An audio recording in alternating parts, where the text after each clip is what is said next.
इस वीडियो में पढ़ते हैं हम 10वीं क्लास राजस्थान बोर्ड अजमेर की जो 12वीं प्रश्नावली अपनी वृत्त उसकी 12.2 पार्ट उसको पढ़ते हैं हम। देखो पहला क्वेश्चन क्या अपने पास, निम्न में सत्य या सत्य लिखिए और अपने उत्तर का कारण संभव हो तो बताइए। अपने पास कुछ क्वेश्चन दिए हुए हैं, उनको क्या करना अपने को, सत्य या सत्य अपने को बताना। देखो पहला क्वेश्चन क्या है, एक वृत्त की ए बी व सी डी क्रमशः 3 सेमी व 4 सेमी माप की त्रिज्याएं हैं जिनके द्वारा केंद्र पर क्रमशः 70 डिग्री और 50 डिग्री के कोण निर्मित है। तो बताना ये कथन सत्य है या असत्य है। क्या मान लो एक कोई वृत्त है, ये कोई वृत्त हो गया अपने पास, इसका केंद्र हो गया 2 जीवा, मान लो ये 2 जीवा हो गई।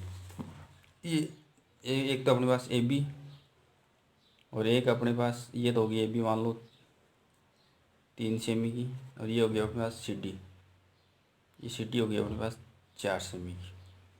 तो अपने को पता है कि बड़ी जीव हमेशा केंद्र के पास में होती है, छोटी जीव हमेशा केंद्र से दूर होती है।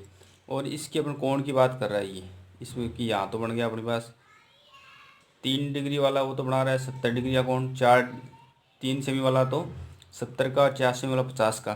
तो अपने को ध्यान रखना है कि हमेशा बड़ी जीव हमेशा केंद्र पे बड़ा कोण बनाती है, छोटी जीव हमेशा केंद्र पे छोटा कोण बनाती है। इसलिए अपने पास ये कथन क्या हो गया, असत्य हो गया। इसमें 3 सेमी वाला तो 70 का बता रहा है, 4 सेमी वाला 50 का बता रहा है, इसलिए क्या हो गया, असत्य हो गया। उसके बाद में दूसरा क्वेश्चन है, एक वृत्त की जीवाएं जिनकी लंबाइयाँ 10 सेमी और 8 सेमी है केंद्र से क्रमशः 8 सेमी और 5 सेमी दूरियों पर स्थित है। ये बताना सत्य है सत्य। अब देखो एक जीवा की लंबाई 10 सेमी है, वो अपने पास क्या है 8 सेमी दूर है। दूसरी जीवा अपने पास 8 सेमी, वो क्या अपने पास 5 सेमी है।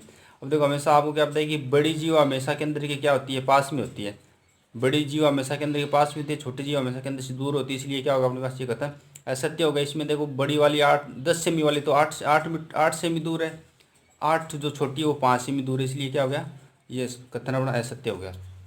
फिर देखो एक वृत्त की 2 जीवाएं ए बी एवं सी डी में से प्रत्येक केंद्र से 4 सेमी की दूरी पर है, तब क्या है ए बी बराबर सी डी है। क्या हो रहा है कि 2 जीवा अपने पास, एक जीवा का नाम ए बी है, दूसरे का नाम क्या अपने पास सी डी है, दोनों बराबर सेमी है, 4 4 सेमी के है। तो ये बता रहा है कि जीवा ए बी की लंबाई और जीवा सी डी की लंबाई क्या बराबर होगी क्या, तो ये तो सीधी सी बात है बराबर होगी। क्यों कि आपको पता है कि समान जीवा के अंदर से समान दूरी भी होती है। क्या होती है, समान जीवा या समान लंबाई की जीवाएं के अंदर से समान दूरी पर स्थित होती है, इसलिए क्या होगा अपने पास सत्य। फिर देखो अपने पास क्या है, ओ और ओ डैश केंद्रों वाले 2 सर्वांग समवृत्त है।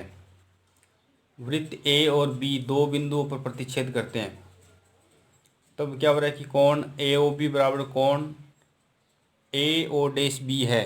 क्या अपने पास इसमें 2 क्या अपने पास वृत्त है जिसके केंद्र क्या अपने पास, एक का केंद्र ओ और एक का केंद्र ओ डैश है। और ये क्या बोल रहा है कि ये दोनों सर्वांग सम है और एक दूसरे को ए और बी बिंदु पर प्रतिच्छेद करते हैं। तो ये क्या बोल रहा है कि कोण है वो ए ओ बी कोण और कोण ए ओ डैश बी क्या है, बराबर है। तो ये अपने पास देखो सत्य है, सत्य है। तो ये क्या है अपने पास सत्य खत्म होगा। क्यों होगा, इसका कारण ये है कि सर्वांग समवृत्तों की बराबर जीवाएं संगत केंद्रों पर हमेशा क्या होती है, बराबर कोण बनाई कि सर्वांग सम त्रिभुजों की जो त्रिज्याएं जीवाएं सभी क्या होती है, समान होती है, इसलिए दोनों के कोण भी क्या होंगे, समान होंगे। इसके बाद देखो 3 सरेख बिंदुओं से होकर एक वृत्त खींचा जा सकता है। क्या है, 3 सरेख बिंदुओं से होकर एक वृत्त खींचा जा सकता है। तो कभी भी क्या होती है, 3 असरेख बिंदु है मान लो इस प्रकार से 1 2 3, इनको मिलाते हुए कभी भी क्या 3 बिंदुओं को काम लेते हुए नहीं खींचा जा सकता। इसलिए कथन अपना क्या हो गया, असत्य हो गया। कि 3 यदि असनेक बिंदु होते तब तो क्या होता अपने पास एक वृत्त हो जाता। 3 इसमें क्या दिया अपने को, सनेक दिया हो, तो 3 सनेक बिंदु से कभी भी कोई वृत्त नहीं खींचा जा सकता, इसलिए क्या हो गया, असत्य हो गया। फिर देखो 2 बिंदुओं ए और बी से होकर 4 सेमी त्रिज्या का वृत्त खींचा जा सकता है यदि ए बी बराबर 8 सेमी है। तो ये क्या हो रहा है कि कोई वृत्त है मान लो इस प्रकार से, ये हो गया 4 सेमी, ये केंद्र ओ ये 4 सेमी और ये ओ बी ये 4 सेमी। यहाँ से अपन को वृत्त खींच, यहाँ से खींचे तब भी 4 सेमी है, यहाँ से खींचे तब भी 4 सेमी, ये पूरी क्या होगी, ये बोल रहा है 8 की। तो ये सीधी सी बात है, जब 4 सेमी की त्रिज्या है तो दोनों त्रिज्या को मिलाएंगे तो ये क्या हो जाएगा अपने पास व्यास हो जाएगा, जिसका मान क्या होगा, त्रिज्या से 2 गुना 8 सेमी हो गया। इसलिए कहते हैं अपना क्या हो गया, सत्य हो गया। इस प्रकार से ये अपना जो 12.2 प्रश्नावली इसका पहला क्वेश्चन